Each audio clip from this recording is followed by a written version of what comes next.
sounds like a stupid question. Probably is, because, yeah, go ahead. Skilled managers equals high morale, which equals all that cool stuff that you cannot pay for and you can't punish for.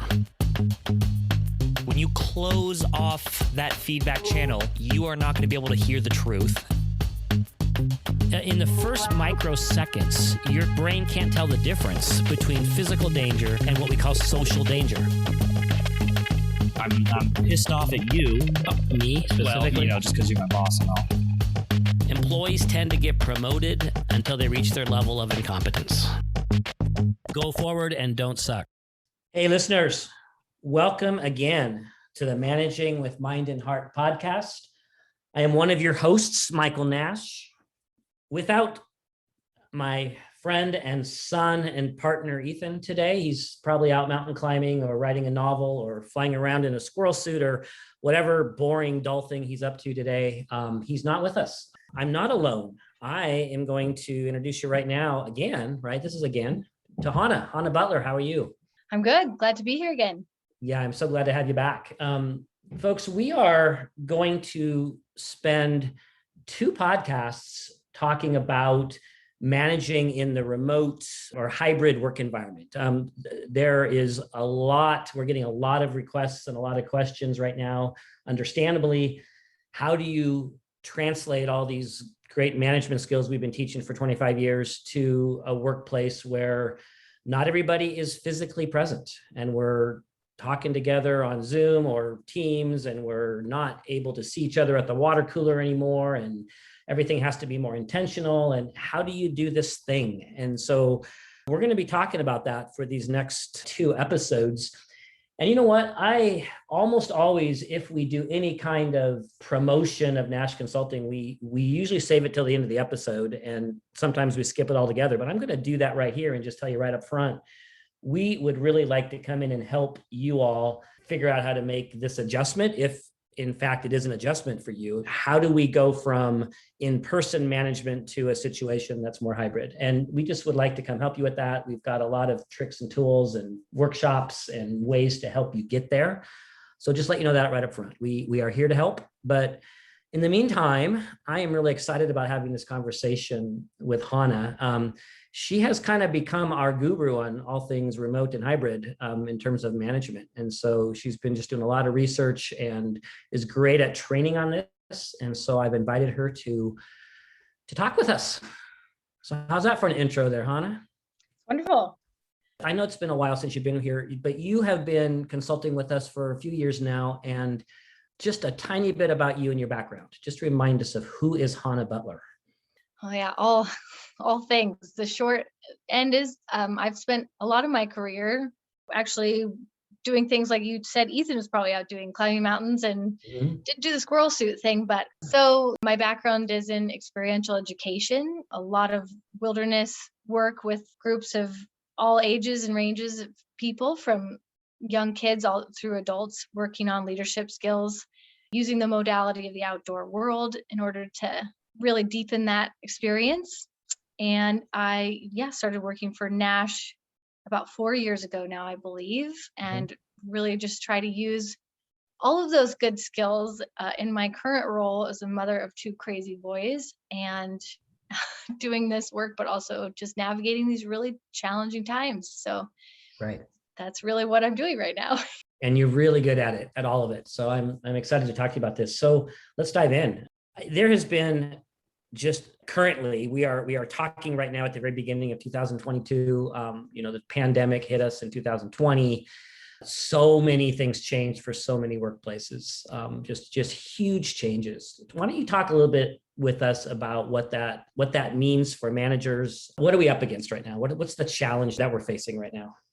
I think that's such a great question. And obviously it's fluctuated, right? Over the past 2 years, we have all been riding these crazy waves of unprecedented levels of change, which, as we know, at Nash Consulting, one of the things I love that we do is bring in neuroscience and lots of data and research around what's actually going on in our brains related to these things that we are experiencing in our personal lives, but especially in our workplaces. And we all know that change can be really uncomfortable. And yet, and then when you add on this kind of level of somewhat of a feeling of trauma, right? And I think that's just important to acknowledge that it kind of goes unspoken at this point after 2 years. Again, unprecedented levels of stress and feeling of out of control. And those are really key things in our brain that when there's a perception of threat in those areas, it really makes it hard for us to show up as our best selves. It makes it hard to access things like innovation and creativity. And we're managing, right? We're really all just trying to do this whole working from home and balancing kids and school closures and all of these things. This thing of uncertainty probably ranks the highest. When our brains are certainty making machines, we love a beginning, middle, and an end of a story. And if we don't have part of that, we tend to fill it in with the worst case scenario. So we're just seeing a huge amount of this represented in our mental health, emotional health. We're seeing this in what we're calling the Great Resignation currently happening. Over 38 million people have left their jobs since last year. There's just a lot of impacts that are happening at a really crazy rate that have never happened before in history.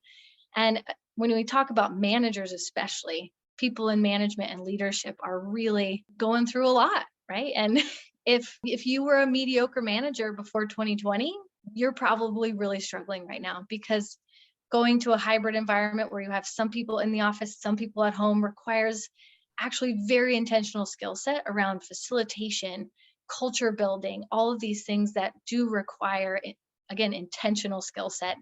So it's a really important time for us just to acknowledge that this has been hard, and it still is hard. We don't have an answer totally yet. We're all in this process of trying new things, failing a little bit and trying new things, and also really needing to invest in training our managers with these skills to help make them more successful.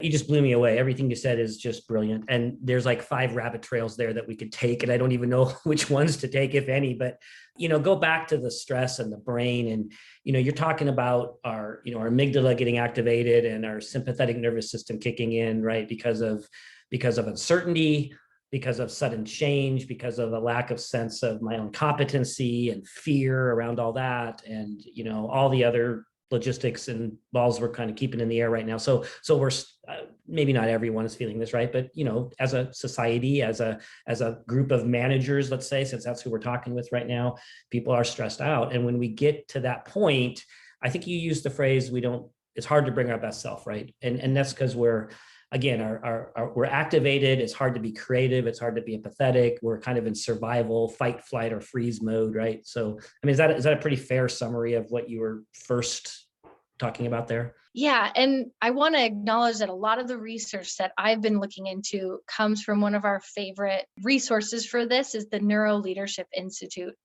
And again, without not going too far into a rabbit hole on this, I do think understanding the physiological stuff that's going on is really helpful. And that they use a model called SCARF. And hopefully, I think in future podcasts, we'll be able to dig into this. It's something we train on. And these are the 5 domains around social engagement. It's things about status, certainty, autonomy, relatedness, and fairness. These are the 5 domains in our brain that are constantly on the lookout for perceptions of things that feel like a threat that we want to move away from, or something that feels like a reward, something I want to go towards. And you're right, everything is based on our nervous system. And biologically, evolutionarily speaking, this is what kept us safe. If we were out on the Serengeti Plains eons and eons ago and we saw a lion far off in the distance, we're going to send all those cortisol and adrenaline and epinephrine into our sympathetic nervous system, and we are going to get the heck out of here. We're going to run. Everything goes. We make it back to our village. We get into our neighbor's hut. We close the door, and we get this huge relief and this release into now what we call the parasympathetic nervous system, which is all about rest and digest. And we feel this, I survived something, and I'm going to hug my neighbor, and oh my gosh, I made it. This was a very normal stress cycle. This was how we are built to move through these kind of phases of trauma or stress. And what we're seeing right now is that we're not ever getting a break, right? phases are just in a continual, like crazy spike. And especially for our managers, when you've now taken me out of my building that I may have been in for however long, doing what I've always done, and now you've taken away my sense of autonomy, right? My sense of control around what people are doing, what they're not doing. And, my sense of status feeling threatened, my sense of authority, right? So there's all of these different kinds of threats that are inundating us and triggering our brains, again, in a way it can be just really overwhelming, right? We use that word overwhelm. We're hearing a lot about burnout. It's really challenging us to be our best selves. And what we are hoping to do here in these podcasts is just to name this, but also, again, everything we do at Nash Consulting, which I love, is about giving really practical tools. What can I do to get better? How can I work through this? And it's not easy. It's not a quick one and done change. It's going to be in for a long haul. Yeah, that's good. That's really deep, good stuff. It makes me think about so many things, just the stress part. We tend to, in Nash Consulting, often get to this topic of, self-care and self-compassion. That's just a whole nother kind of rabbit trail we could go down, like in the face of all this, what are we doing for ourselves as managers? We're going to get to that some other time, maybe in the second part of this. But the other thing you touched on just a few minutes ago, Hana, was, we talk in our remote management class about those top 15 management skills and the idea that we need to turn it all up to 11, right? You said, if you were a mediocre manager up till now, you're probably really struggling. And I think that's because everything now becomes so much more intentional. Thinking about culture building, connecting with your employees, accountability, feedback, all these things that are part of being a good manager become so much harder with all the barriers of distance and, having to actually get on a call and, all that stuff just makes everything harder. And so more than any other time, it's important that managers really focus on their skill building at this point. Yes, couldn't agree more. And the organizations also support that. And Yes. This is a very collective thing that we're looking at. Again, just to acknowledge that we are looking at some of the fastest, biggest changes to the way we work, how we work, where we work in human history. So just a reminder that working in a hybrid environment may be new and different for many of us. And yet it's actually been proven to be, if not as effective as working in a, same environment. I would actually even say it can be more beneficial. If I can have someone be able to actually manage their own schedule and they know what great looks like, and I say, hey, you have 21 customer phone calls in by Thursday. I want you to have Friday so that you can, review, do all of these things. That's what great looks like. And go ahead and you figure out when and how to do that. The employee is going to get a huge sense of reward around their autonomy. And we're going to see their productivity increase up to 25 to 50%. I mean, huge numbers in this, right? So yeah, it really can be very beneficial and actually improve our workplaces by doing hybrid. Right. That's awesome. That's a lot of hope there, right? This is not just something we have to survive and make the best of, right? We actually can make things even better than they were before. Yeah. And just a little other nuance here is this other idea from Jim Collins. If you've ever read of anything about him, he's quite a guru in the business world, but he has coined this thing called the Stockdale paradox. And I think this is kind of moving into one of the main things I really want to hone in today is the importance of mindset for us as managers and leaders, and even as employees here. But I want to talk about this thing called the mindset. And one of the things is that Stockdale paradox, setting the tone of this. The Stockdale paradox was named after this incredible man who was captured in Vietnam War and taken to a camp. And of course, he was tortured relentlessly for years and survived and actually returned to become an incredibly great leader. And one of the things that he said was people who would create these kind of false hopes around a deadline, like, oh, this is going to be over by Christmas. It's going to be over by Christmas. And they refused to acknowledge kind of the brutal facts of their current situation. Those were the people who wouldn't make it, right? Christmas would come and go. Their hopes would be dashed and the resilience was gone. And so this kind of Stockdale paradox piece of being able to hold both and that this is really hard right now and it's really uncomfortable and we don't know a lot of things. I don't have the answers, and we can make it through it. And not just make it through it, but we can actually make things better.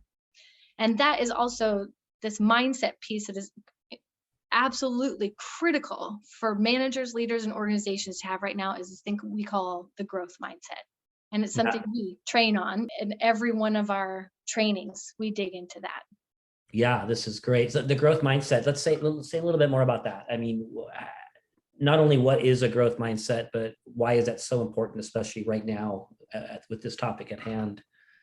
Yeah, so being the growth mindset, again, originally coined by Carolyn Dweck, she really digs into this growth mindset versus fixed mindset.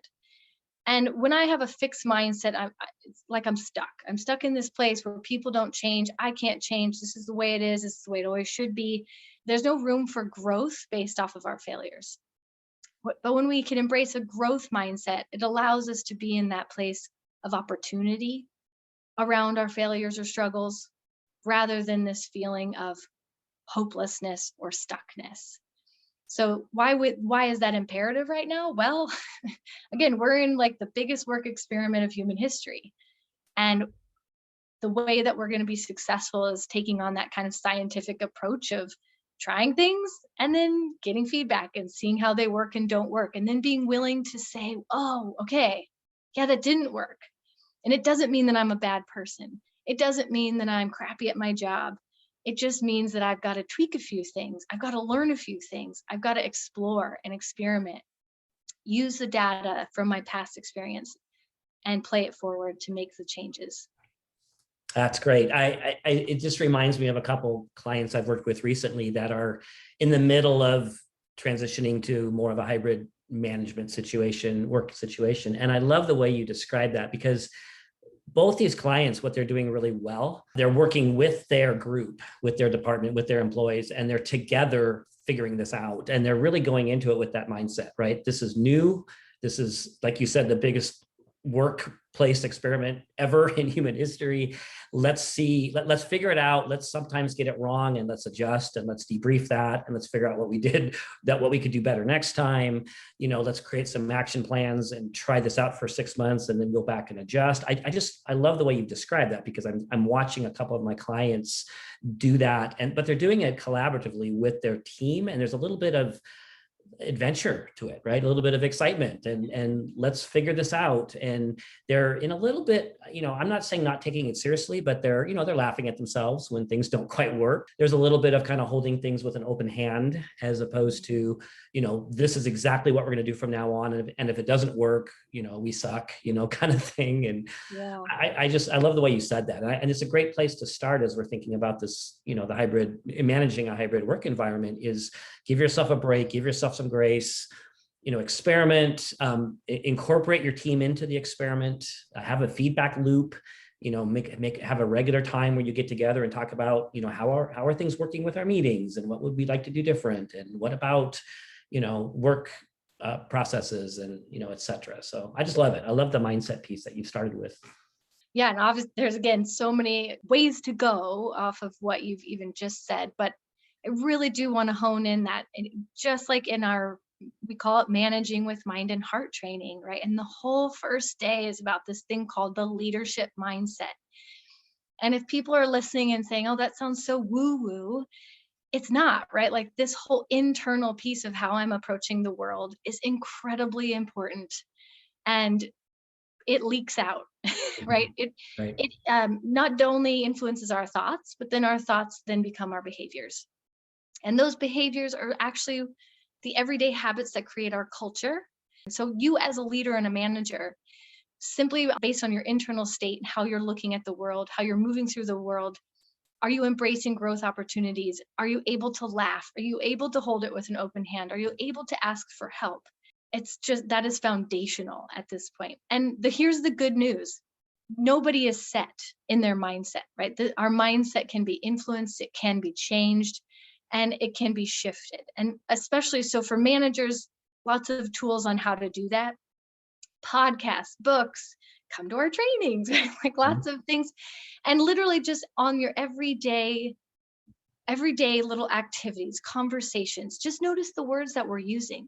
Oh, I was even on a phone call just with my mom right before you called. I mentioned I have 2 small children, and it has been relentlessly intense in my household for the last few weeks. And I did make a comment to her like, oh, I'm just a terrible mom. And she said, no, time out. You're not a terrible mom. You are working really hard to navigate these hard times. And it is an opportunity, to explore what can I do differently. And that's exactly what our managers can do for their employees. If an employee comes to you and they're saying, oh, I'm really bad at that, or I just didn't know, actually, can I invite you to use even just different language here, right? It's not that you are, it is that, oh, that thing we did actually just didn't work. How can we maybe do it differently? So for you as a manager, being able to change that lens, the language, and again, the behaviors around how we talk about what's working and what's not working, that's how we can access this growth mindset piece and make it part of our culture. Good. Okay. So mindset, that's a great place to kind of launch from. Can we maybe talk a bit about what are the areas of management that have been the most impacted by this shift to hybrid? Now, and by the way, just I want to acknowledge something. We're talking a lot about shifting to hybrid, change, et cetera. We do recognize, of course, that not everybody is changing to hybrid. A lot of people were already there. And in fact, I've got 2 clients right now that, it's not a shift. It's about, let's just get better at what we already were doing. So it's not always about change, but either way, what are the, let's contrast, we have our top 15 management skills that we've talked about several times in this podcast, and we talk about obviously in our trainings. What are those areas that are just, there's such a contrast between the way you would manage if we were all here in the same building versus in a hybrid work environment? What first comes to mind for you in terms of what are those areas of those management skills that have to be adjusted and turned up to 11? I mean, the first one, right, is just our general availability and how we are as managers. And, research is going to tell us lots of pretty cool things. And one of them is actually, it's way easier for me to take a new job that maybe in a company that is already hybrid and just establish those new habits versus me as a manager who's been managing somewhere for 20 plus years. And now you're asking me to change. It's actually way harder to change these old habits, right? But one of the main ways that especially managers who may have been managing in the building with their workers every day is really relying on this thing we call managing by walking around, which is building relationships through those conversations that are by the water cooler, or, oh, I have an open door and people can just come in and talk to me at any point.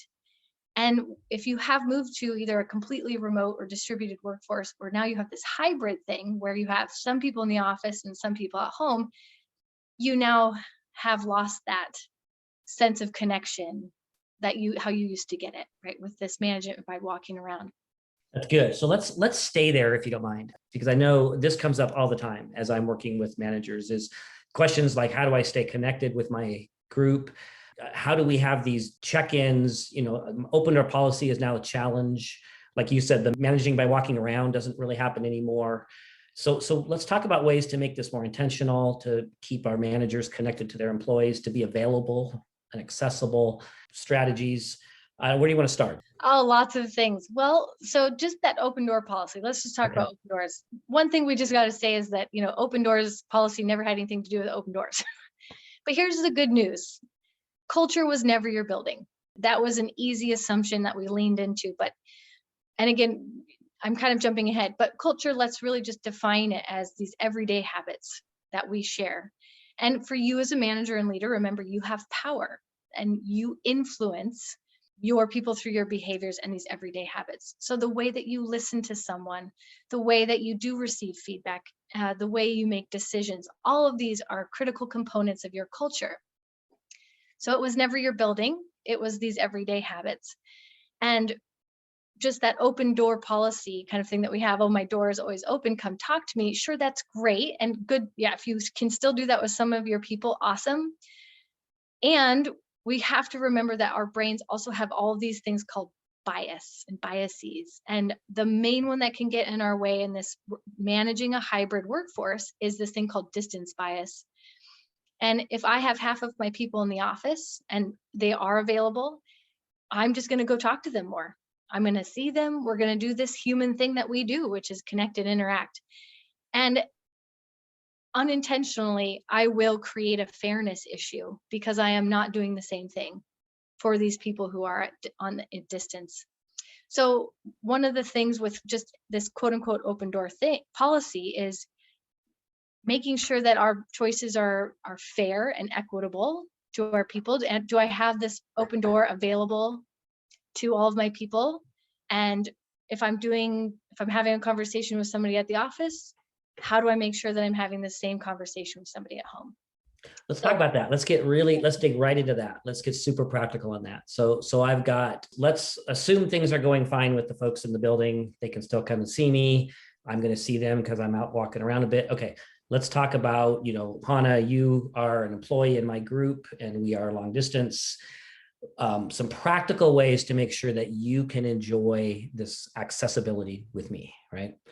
I'll start, you throw in ideas, but I want to remind our listeners that for one thing, you have to be super intentional about this and have these conversations. I think that's really important. Like you actually have to acknowledge this challenge, right? Acknowledge this distance bias and talk to those folks that aren't in the office and say, look, we want to make sure that we figure out a way for this to work, right? So first place I start is let's talk to the employees about this, right? Let's brainstorm on this together. Let's troubleshoot this. And I think that's a better approach than the manager figuring it all out ahead of time and announcing this is how it's going to work, right? So do some collaboration with your employees. They're going to have great ideas, but some of those ideas might include things like this.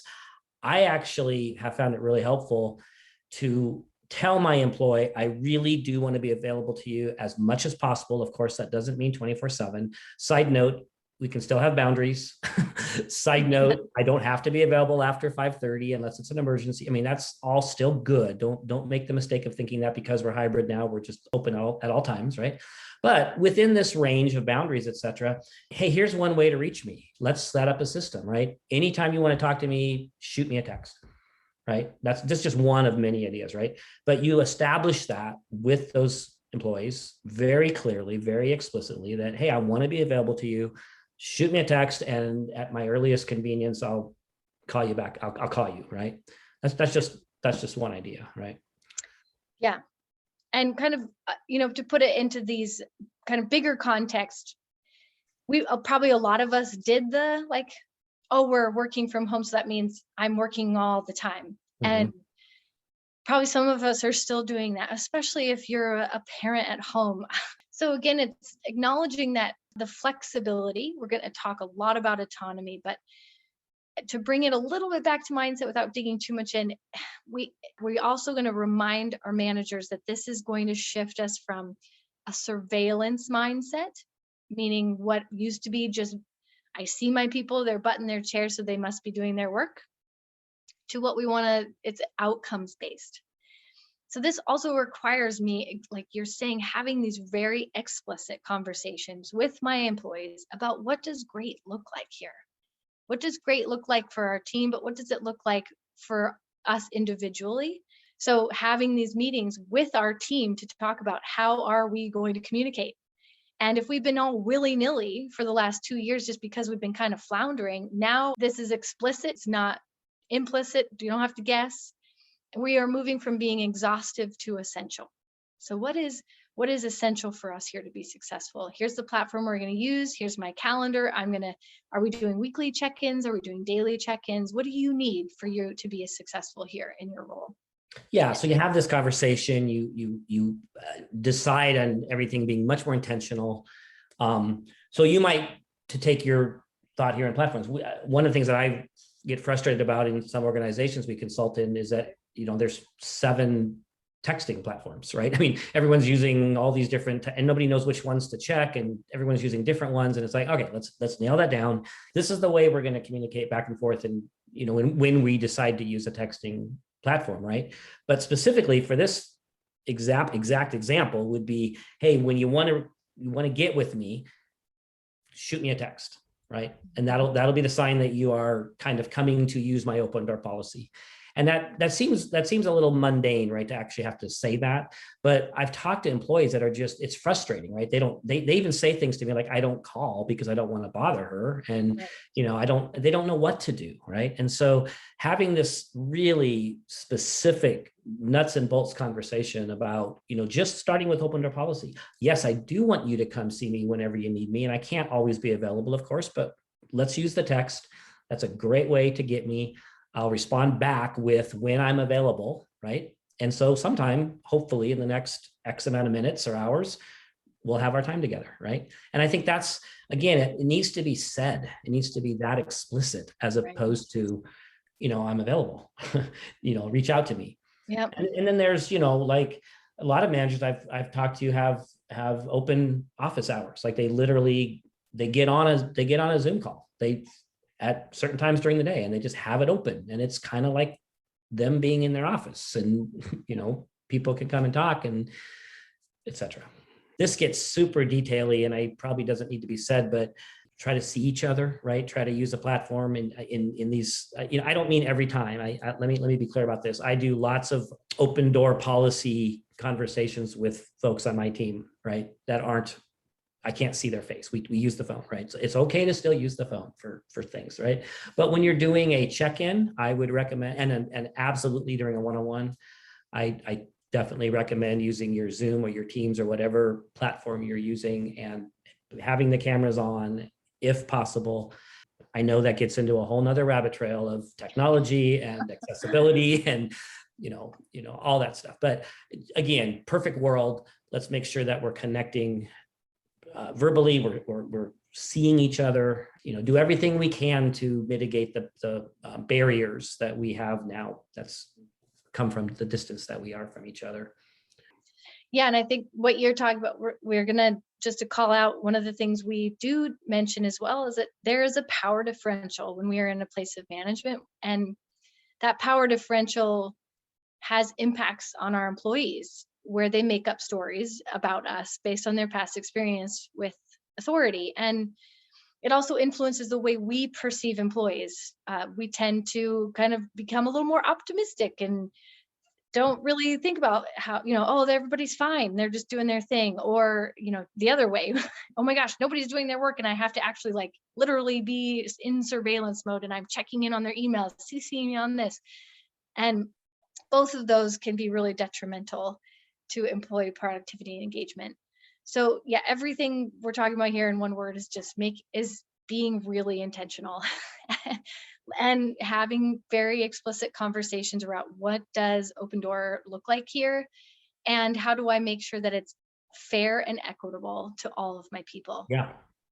I think there's some strategies right there for open door policy. Let's move to check-ins, right? I mean, remember, fair doesn't always mean, what's the phrase? Fair isn't always the same, right? There's going to be differences in how I work with someone who's not in the building versus how I work with someone who's in the building. We even it out in terms of accessibility, but how that happens is going to be different. Same thing with, let's talk about check-ins. I may actually need to set up, not because I'm micromanaging you, but for both of our benefit, we may want to set up a daily check-in, right? We may want to have a 15-minute time every morning where we, based on, how many employees I have and what we're about and what you do, that might be exactly what we need. It may be 3 days a week, maybe 2 days a week, whatever it is. We may need to have this set check-in time that we establish, and we get on a call, get on the screen, and we do our check-in and talk about the project, and, we do our thing. I may not need to do it that way with the people that are right here in the building with me, right? That same thing might get accomplished because we're right there, right? We can do that as it happens. So, but we are, even though it's not the same, we are equaling out the accessibility, right? And the availability. But another practical tip for managers is think about, and again, talk about this with your employees, with whom do I need to meet with on a regular basis? Not because I don't trust you, not because I need to look over your shoulder, but because we're both going to be more successful if we check in and share information and bounce things off each other and, et cetera. Is that daily? Is it weekly? Whatever. Maybe it's a longer meeting once a week. Maybe it's a shorter time, 3 times a week. But again, have that conversation with your employees and together collaboratively figure that out and come up with the cadence that makes the most sense and that works for everybody. And knowing again that this is a work in progress. So we may try out that, oh, we're meeting every day. And then we realize, oh, you know what, we actually don't need that every day. Yep. So it's how are we gathering the feedback, checking in on that. So with check-ins, just a reminder too, that we kind of need to just ante those up a little bit and make sure that they are not just task focused, but also human focused. Again, remember, more than ever, people are experiencing unprecedented levels of stress and emotionally, mentally, we're struggling. So making time to actually just say, how are you? Mm-hmm. What are you winning at right now? And maybe what do you need support with? If you have those kind of basic check-in questions as a way to start those, you're going to see a huge amount of not only engagement and productivity, but this thing called psychological safety, right? With our people, this whole element of building trust, building connection. We are wired to be connected. Social isolation, feeling like we don't belong within our group, triggers so many crazy things in our brain, including the one that I just stood out the most recently, is that it actually decreases our immune response to viruses. So we need to know that we are safe. We need to know that we feel like we belong and that we matter. And so in these daily check-ins, just a huge reminder to managers and leaders, and some of you already naturally do this, but for some of you who maybe just want to jump to the tasks, take 5 minutes. You know, how are you? What are you winning at? What are you struggling with? It's a great way to start a conversation. Yeah, I love that. And that's a great segue. We're talking about these different ways we connect with employees. We're going to save actual group meetings, I think, for our second installment here, but let's move to one-on-ones. And we don't need to dig into that too much. We've done podcasts on it.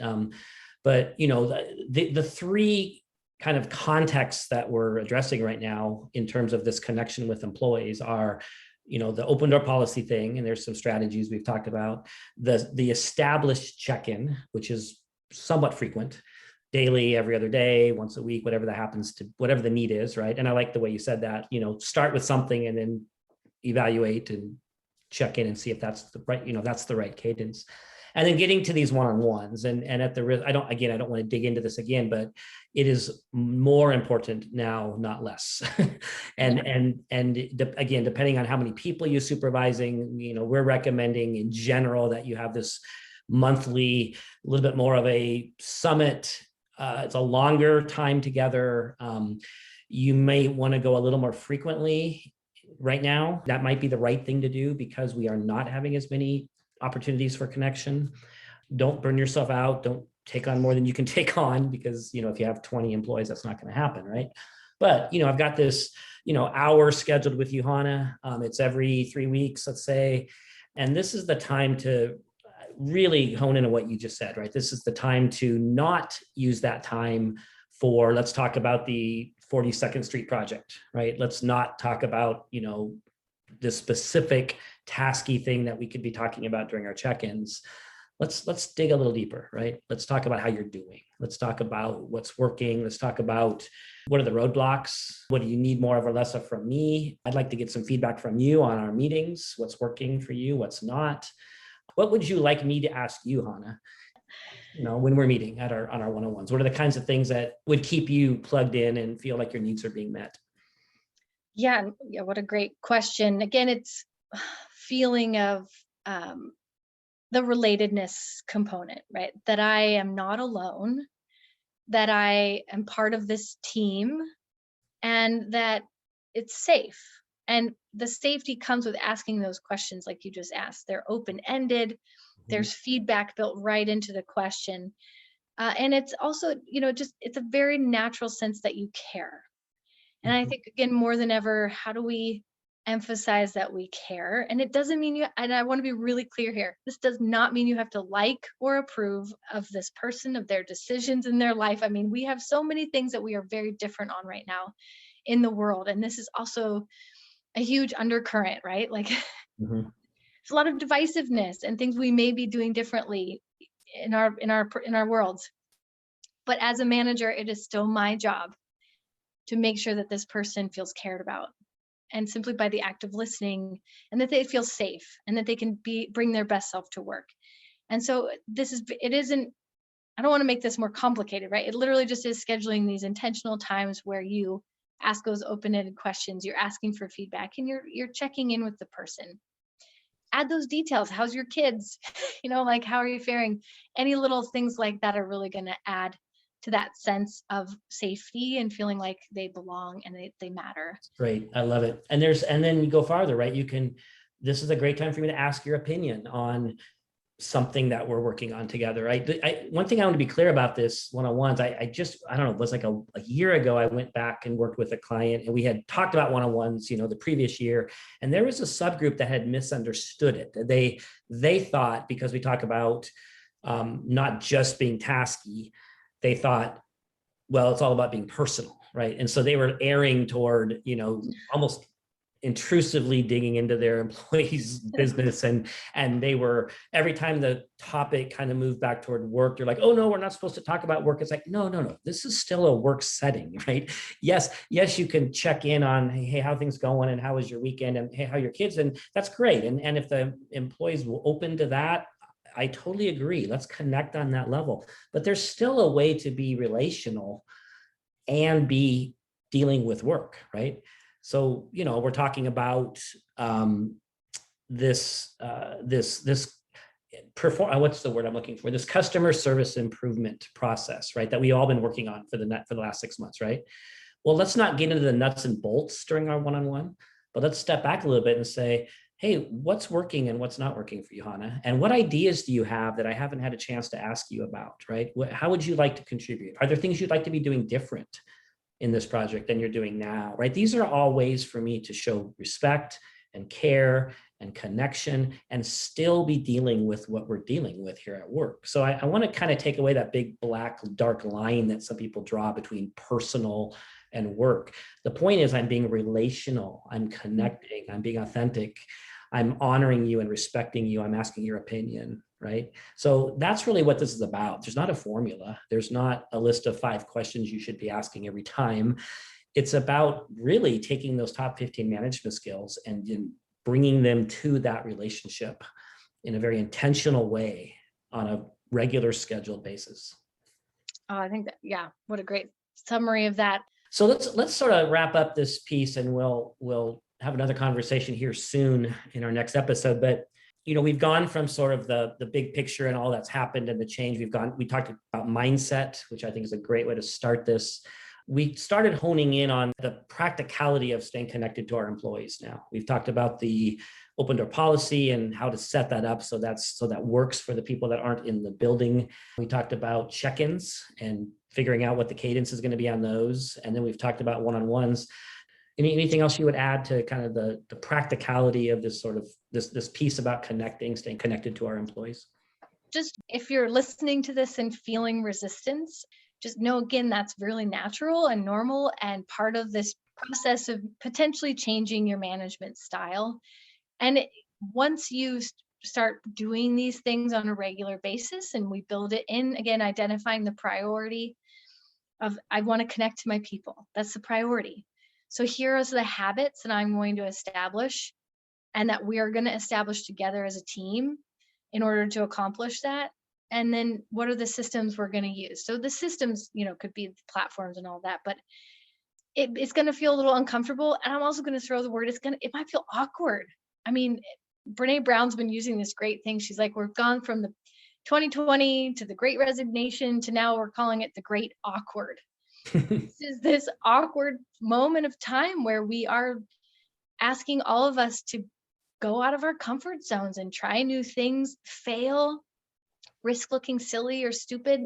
And if you are not used to using Zoom or any of these platforms yet, it's okay. But the more you're willing to try, the more you're going to communicate to your people, again, that you care, right? That you're willing to try these things on and that you want to connect.